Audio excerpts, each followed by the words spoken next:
गुजर जी को पधारे और अपनी बात कहें।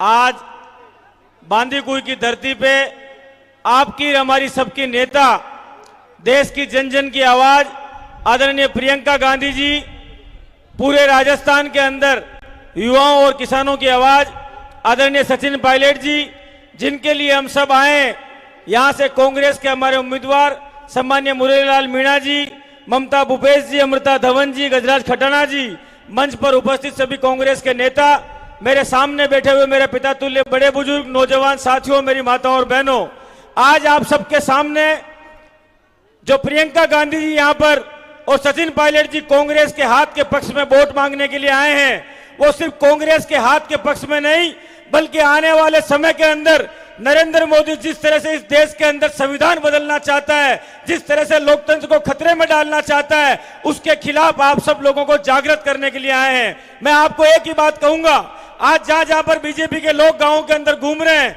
जगह जगह पर एक ही बात कह रहे हैं कि मोदी की गारंटी, मोदी की गारंटी।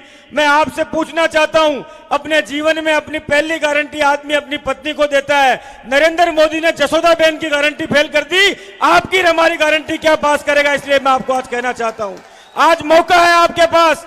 जो नरेंद्र मोदी इस देश के अंदर पिछले 10 साल से कह रहा है कि मैं विकसित भारत बनाऊंगा, उससे एक सवाल बीजेपी के उम्मीदवार से आपको जरूर पूछना चाहिए कि जब विकसित भारत की बात करते हैं तो विकसित दौसा के अंदर 10 साल से आपने सांसद बीजेपी का बनाकर भेजा, उस बीजेपी के सांसद ने आपके लिए क्या काम किया? याद करो सचिन पायलट जी का वो समय, जिस समय यहाँ के युवाओं को और खास करके राजेश पायलट जी का समय, जिस समय पर यहाँ के युवाओं को दिल्ली अपने पास लगती थी, और आज दिल्ली के दर्शन आप लोगों के लिए दूर के दर्शन हो गए। मैं इसलिए आपको इतनी बात कहूंगा कि आने वाले समय में इस देश को अगर लोकतंत्र को बचाना है, संविधान को बचाना है, इस देश के अंदर गरीब किसान और मजदूर की आवाज को ताकत देनी है, तो राहुल गांधी जी के हाथ मजबूत करने के लिए कांग्रेस के हाथ के बटन दबाइए और कांग्रेस के हाथ के उम्मीदवार हमारे मुरारी मीणा जी को विजयी बनाकर भेजिए। यही बात आपसे कहनी थी। धन्यवाद। राम राम। जय हिंद, जय भारत।